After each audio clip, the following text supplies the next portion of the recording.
La Iglesia Evangélica Pentecostal Las Acacias presenta para ti un mensaje de reflexión y cambio, una palabra actual que impactará tu vida. Con ustedes su pastor Samuel Olson. Venimos ante la palabra en esta mañana. Versículo 21 del capítulo 5. Lo leemos en voz alta. Dice, mucho de lo que dice el versículo 23 del capítulo 6. Vamos a leerlo en voz alta, todos. Para que así como el pecado reinó para muerte, así también la gracia reine por la justicia para vida eterna mediante Jesucristo, Señor nuestro. Y dice el versículo 23 del capítulo 6, ¿cómo dice? Porque la paga del pecado es muerte, mas la dádiva de Dios es vida eterna en Cristo Jesús, Señor nuestro. Salario, lo que te paga el pecar. Lo que te regala Dios si te humillas delante de Él y le crees. Dos mundos tan distintos. ¿Qué es eso de esa muerte como resultado del pecado? Bueno, todos sabemos que el cometer errores en la vida, el maltratar, el irrespetar, el violar las leyes, violar nuestra propia vida en relación con los demás, trae una desmoralización interna. Muchas veces la separación de amados. Muchas veces los fracasos terribles que ocurren en el seno familiar. Se va deshaciendo, el pecado nos destruye. Y a la larga, si no hay un cambio radical y nos vamos a la eternidad, sin esa transformación de nuestra vida, vamos a la eternidad a solas, sin Dios, para siempre. Piénselo por un momento, el pasar la eternidad con tus maldades, con tu estilo de vida, tu mentalidad que te perseguirán por la eternidad, lejos de Dios y viendo a Dios y a Lázaro que está allí alabándole y glorificándole a Él. Pero estarás acá sin poder volver. Eso es un infierno. Para muchos, el infierno comienza aquí, porque tienen que vivir consigo mismo. Y muchas veces el solo vivir con uno mismo es un infierno. Sin pensar en mayores ideas y pensamientos. Multiplíquelo en lo eterno, con todos aquellos que te acompañarían allá, lejos de Dios. Es pavoroso tal pensamiento. Por eso Jesús dijo que era un crujir de dientes, estar separado de un Dios santo, amoroso, bueno, noble, quien te ofreció la eternidad en el presente. Con solo humillarte y arrepentirte, creerle, creer en su amor, creer en su justicia.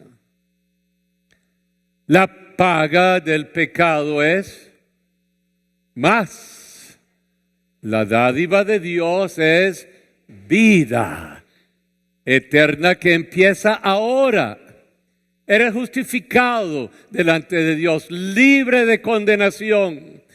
Tienes la capacidad de reordenar tu vida, de sanar tu corazón y tu mente, de ser liberado del poder de la maldad, de perdonar a los demás y pasar a un proceso de maduración y de felicidad a pesar de todas las circunstancias. La vida eterna es conocer en el presente a Dios, es vivir la bondad de Dios, es vivir la armonía y la belleza de Dios, es vivir la gloria de Dios, es vivir en su presencia aún aquí, pero sabiendo que en el día de mañana viviremos plenamente la gloria de Dios y su presencia por toda la eternidad. Seremos glorificados y seremos establecidos con Él. Y no volverás a conocer la maldad, los errores, los accidentes humanos. Serás coronado de gloria, coronado con esa corona de la vida eterna, y tu nombre ya habría sido escrito en el libro de la vida, y vivirás con Él para siempre. ¡Aleluya! Justificado, revestido de su bondad, revestido de su belleza, revestido de la gloria de Dios para siempre.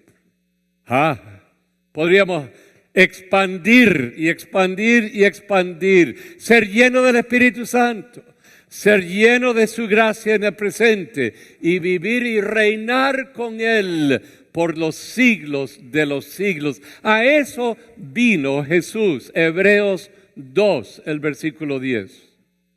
Fíjense cómo dice el autor de la carta a la gente hebrea.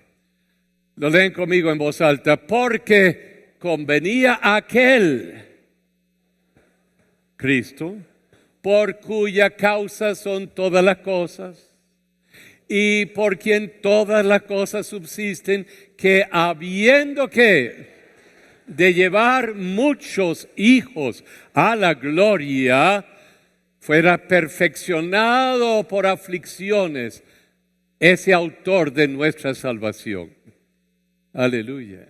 Él lo hizo por ti, lo hizo por nosotros, para llevarnos en su tren a la gloria eterna para siempre. Aleluya. ¿Estarás en el tren? ¿Seguro?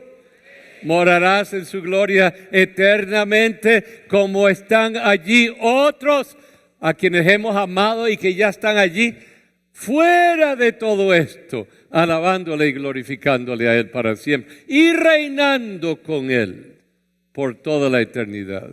Bien, llegamos y todo eso, y la lista es incontable y es larga de los beneficios y los privilegios de estar. Y fíjense la última frase del versículo 23 que se repite en el 21 del capítulo anterior. Porque la paga del pecado es muerte, mas la dádiva de Dios es vida eterna si estás en Cristo Jesús, Señor nuestro. Si no estás allí,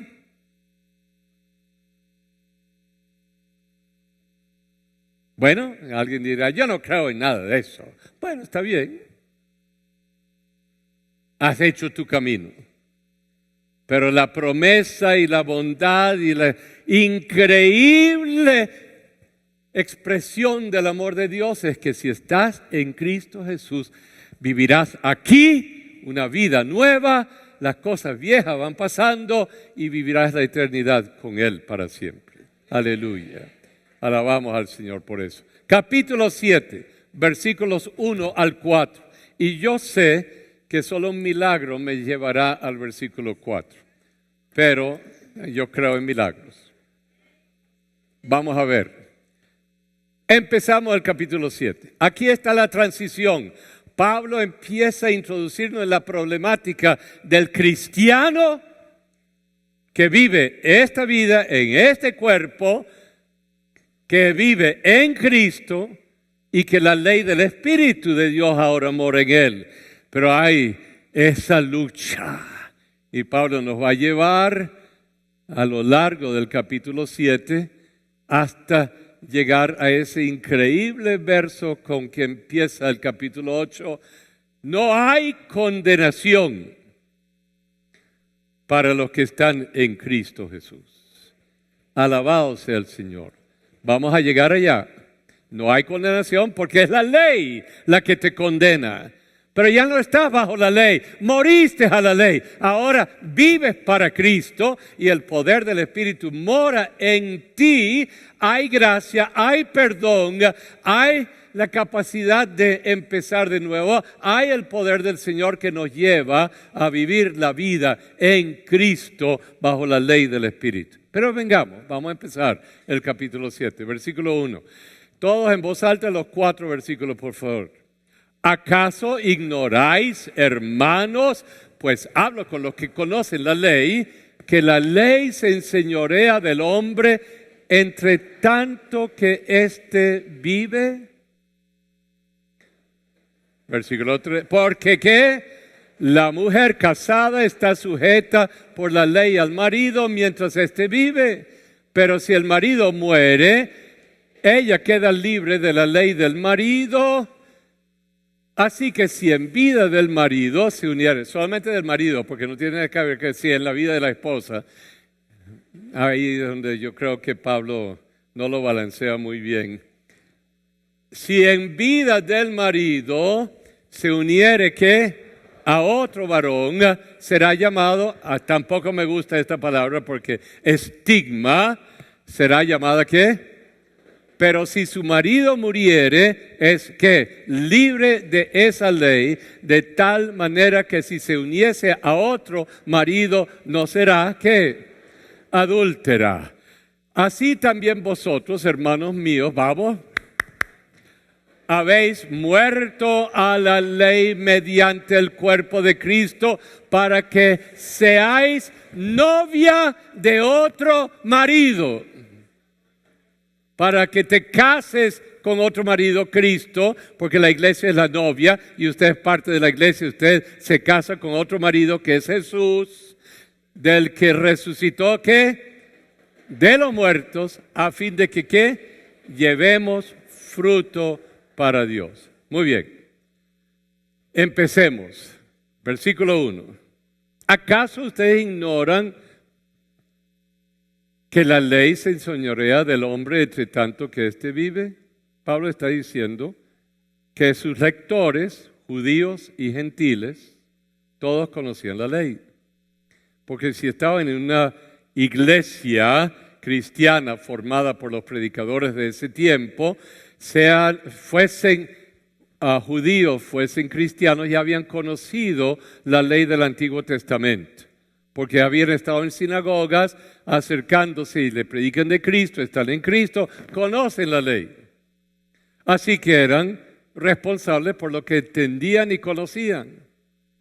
Y alguien diría, ¿y los que no la conocen? Bueno, ya Pablo nos contestó eso, pero lo vamos a volver a leer, porque todos somos responsables, porque la ley de Dios ha sido escrita en el corazón del ser humano. Todos nosotros sabemos distinguir entre lo bueno y lo malo. Todos sabemos lo que esperaríamos del otro y lo que el otro esperaría de uno sin tener una tabla de la ley. Todos sabemos que esperaríamos que el otro no me mate o me asesine o me robe o codicie lo mío o deshonre y respete a los mayores. Todos sabemos que no deberíamos postrarnos ante dioses ajenos y dioses falsos. Eso es parte del conocimiento del ser humano. Es una ley que está escrita aquí en el corazón, aunque no tuviese el decálogo del Antiguo Testamento. La dicha que tenemos el decálogo y está clara la voluntad de Dios, escrita está, lo tengo objetivamente en mi mano, pero usted y yo sabemos la diferencia entre lo que es bueno y lo que es malo. Romanos 2, el versículo 14 y 15. Vamos a leerlo.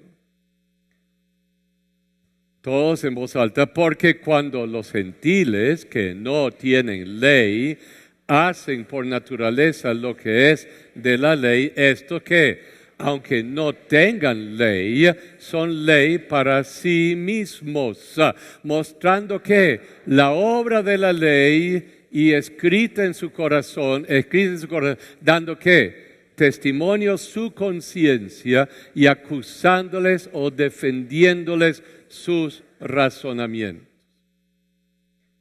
En cualquier parte del mundo encontramos que estas leyes que son tan particulares de la ley de Moisés, casi todas ellas se encuentran como parte de los decálogos de las otras religiones o están escritas en el corazón de la gente. La gente sabe lo que es y lo que no es, lo que es el engaño y la mentira y lo que es la verdad. La gente lo sabe, eso está aquí escrito. Así que todos de alguna forma obedecemos a una ley que está en nosotros o la desobedecemos. Por eso Pablo dice que la ley se enseñorea de nosotros. La ley está allí y la obedecemos o la desobedecemos. Hasta el más chiquito le quitan un juguete y ¿qué dice?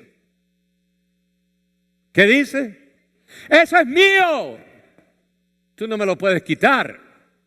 Y lo pelea porque es su propiedad. Y el otro dice, no, ese es mío. Y empieza, pero saben, adentro hay un sentir y tiene que llegar mamá o papá y decir, ya va un momento, y les enseña cómo manejar esos sentimientos porque saben y aprenden a manejar su relación con los demás. Es un aprendizaje de vida y una maduración. Bien, venimos acá, entonces tenemos este principio. La ley se enseñorea del ser humano, sea que fuese la ley judaica o mosaica o la ley que está escrita en nuestro corazón.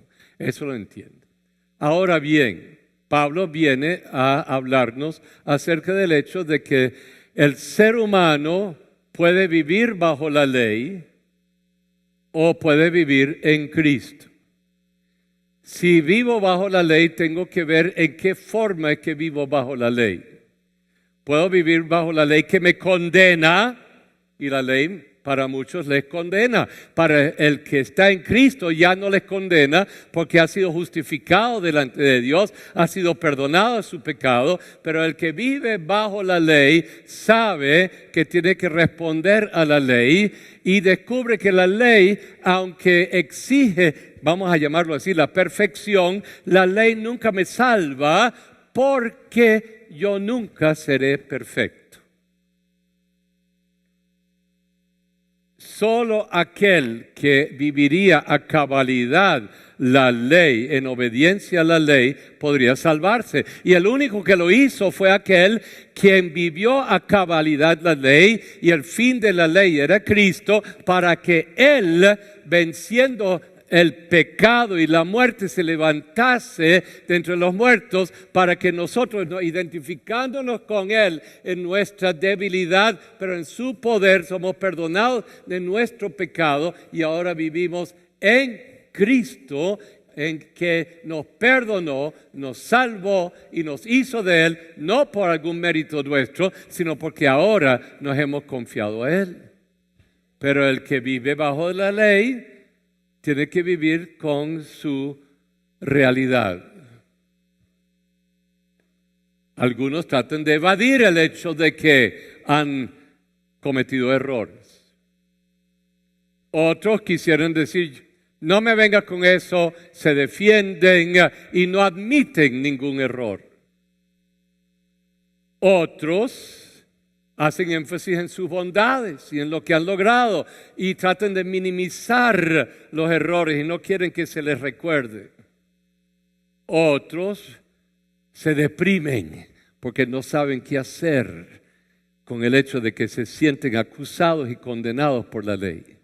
El que está sin Cristo tiene que vivir de distintas maneras ante el hecho de que todos sabemos que cometemos errores y que todos somos pecadores, aunque usted no use la palabra pecador para sí. Cometemos errores, fallamos y no tenemos a quién acudir si no hemos sabido o oído la palabra y el nombre de Cristo como Señor y Salvador nuestro. Claro, el siglo XX y parte del siglo XIX y más el siglo XXI exige que seamos superhéroes. Y si somos superhéroes, gigantes, no hay lugar para la debilidad en nuestra vida. Nos defendemos, peleamos, pero pensar que moral y espiritualmente hemos pecado y que debemos nuestra vida al Señor está un poco más allá de lo que el ser humano hoy día concibe. Pero como la eternidad ha sido colocada en el corazón del hombre, usted y yo todos anhelamos estar en paz con el mundo de lo eterno.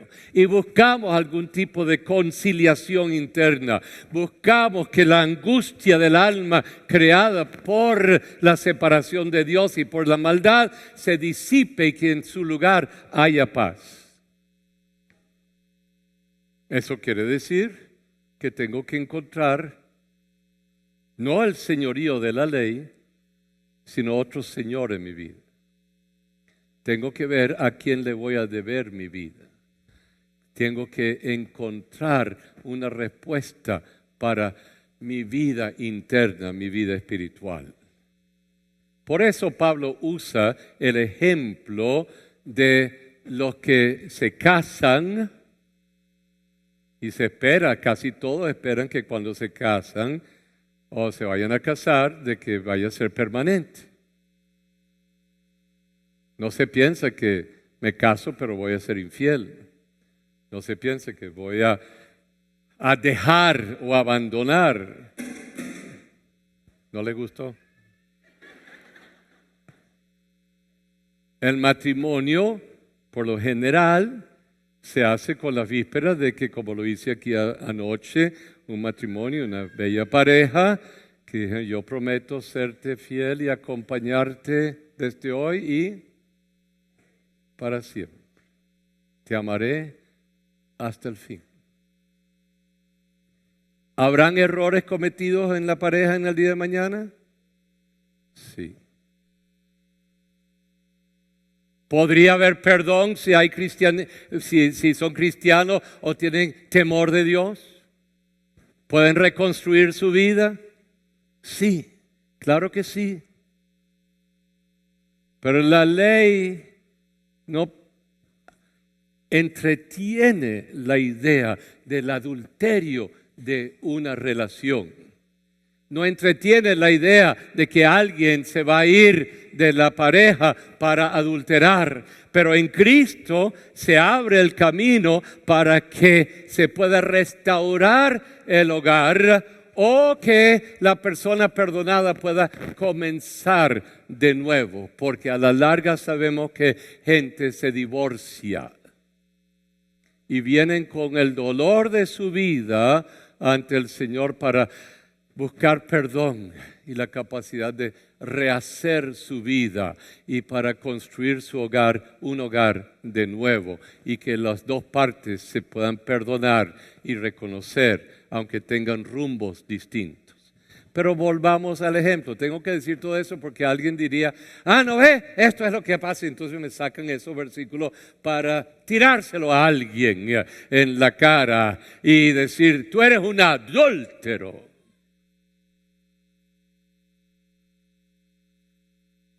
En Cristo eso se acabó. No estigmatizas a la otra persona. Tienes la capacidad de perdonar. Tienes la capacidad de decir, ok, hubo un error, pero también hay perdón y también hay la posibilidad de empezar de nuevo. Eso lo tenemos que entender como gente de Dios. Así que volvamos ahora a la idea de Pablo al darnos estos dos versículos, versículos 2 y versículo 3. Ay, ojalá que algunos de los viejos evangélicos que me están oyendo, oye, no sé qué van a decir de mí con esto, pero bueno, tengo que decir lo que creo ser verdad. Ok, versículos 2 y 3. ¿Por qué? La mujer casada, Pablo se las tiene con la mujer. Así que aguántenlo, hermanas. Y si a usted no le gusta, ponga, porque el hombre casado, Si usted lo tiene que leer de esa manera, léelo así. Ok, porque ¿qué? La mujer casada está sujeta por la ley, ¿qué? Al marido, mientras que ¿qué? Este vive. Pero si el marido ¿qué? Muere, ella queda ¿qué? Libre de la ley del marido. ¿Está bien? Hasta ahí estamos tranquilos. Es el versículo que viene que nos causa la estopa de mucha gente, ¿ok? Porque así que si en vida del marido o de la mujer se uniese a otro que o, porque estamos en el siglo XX, o todos son iguales, ¿ok? Será llamado ¿qué? Adúltera. Yo diría, habrá cometido el error de adulterar la relación, ¿ok? No es adúltera, no. Adúltero, no. Hace muchos años, en la década del 40, cuando papá estaba bautizando un grupo que se lo llevó a Los Chorros, salió en el periódico: la Iglesia Evangélica Pentecostal de Katia va a hacer un bautizo de 4 adultos y 5 adúlteras. Ahí está el problema, ¿ok?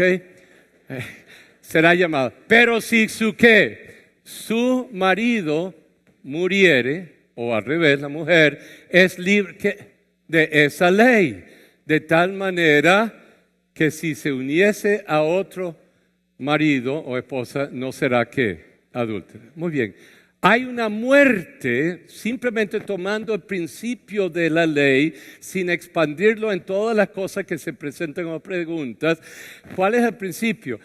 Es la muerte de una persona la que libera a la otra persona para formar un nuevo hogar. Es el principio del Antiguo Testamento en cuanto al matrimonio y que por mucho tiempo fue parte de la vida cristiana, pero estamos viviendo en una sociedad tan descompuesta donde no hay límites en todo. Entonces la gente viene con el dolor de su vida para reconstruir su vida y tiene que haber gracia y tiene que haber perdón.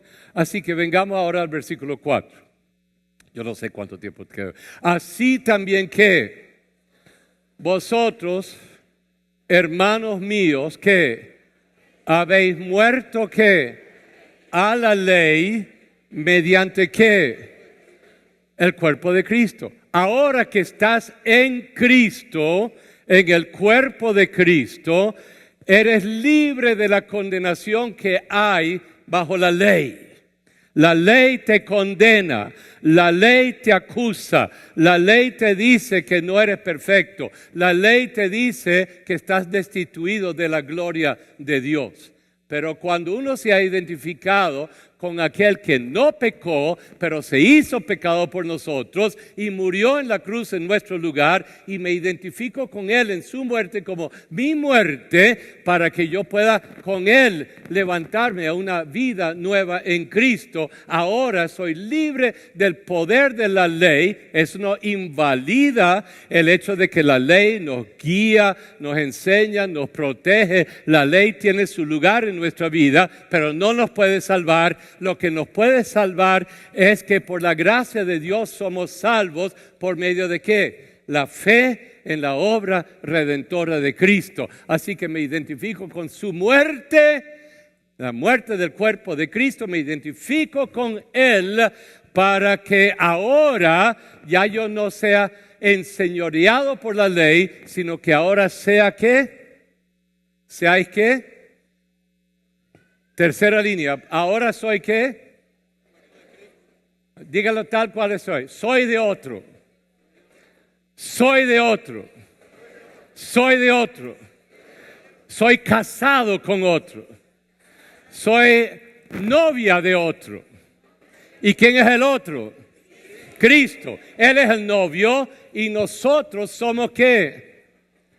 La novia. Ahora estamos bajo el señorío del novio, quien es Cristo, la cabeza, la autoridad del cuerpo de Él, que es el cuerpo de Cristo, usted y yo. Y vivimos ahora bajo su señorío y Él es quien guía por su Espíritu Santo nuestra vida. Y tenemos la capacidad, el poder del Espíritu que mora en nosotros para vivir ahora una vida no bajo condenación, pero una vida de la gracia de Dios, donde hay perdón y la posibilidad constante de madurar, de crecer, de aprender y de ser llevados por aquel quien es el novio de la iglesia a una vida y a la eternidad con Dios.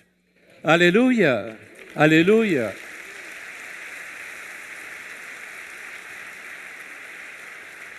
Voy a terminar con esto hoy porque ya tengo 0 minutos. ¿Ok? Ahora usted es casado con otro quien se llama ¿qué? ¿Cuál es el apellido de Cristo? Ok, entonces usted tiene un nuevo nombre. Usted sabe, cuando ella se casa con él, lleva el apellido de él. Claro, si usted estuviera en España o Chile, ya eso no vale.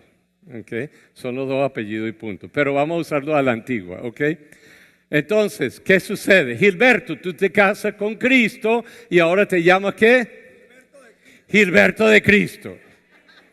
¿Qué tal? Carmen, ¿tú eres qué? ¿Ah? No, tu nombre. Nombre Carmen de Cristo. Ok. Oscar Reyes, ¿cómo te llamas tú ahora que estás en Cristo? Oscar de Cristo. Ese es tu nuevo nombre. A ver, ¿quién otro? Loide, ¿cómo te llamas? Loide de Cristo. Eso quiere decir que el nombre suyo es Cristo. Ese es su apellido. Y ese es el nombre que ahora le representa a usted. Y usted está en Él. Él le cubre, Él le rodea, Él le reviste de su gracia, Él le reviste de su justicia. Usted puede quizá cometer errores, pero quien le representa delante de la sociedad y delante de Cristo es Él. Él es tu fuerza, Él es tu cuidado, Él es tu sostén. Él es quien te puede corregir, Él es quien te levantará, Él te rodeará, Él será tu sabiduría, Él será tu ciencia, Él será tu poder, Él será tu fe, Él será todo en todo. La plenitud de Cristo es tuya porque estás en Él y llevas su nombre.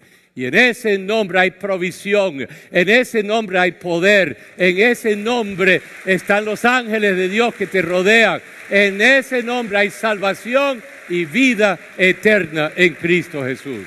Aleluya, aleluya. Fue el mensaje de la palabra de Dios expuesto por el pastor Samuel Olson de la Iglesia Evangélica Pentecostal Las Acacias. Si deseas adquirir este material, puedes llamar al teléfono 213-7031.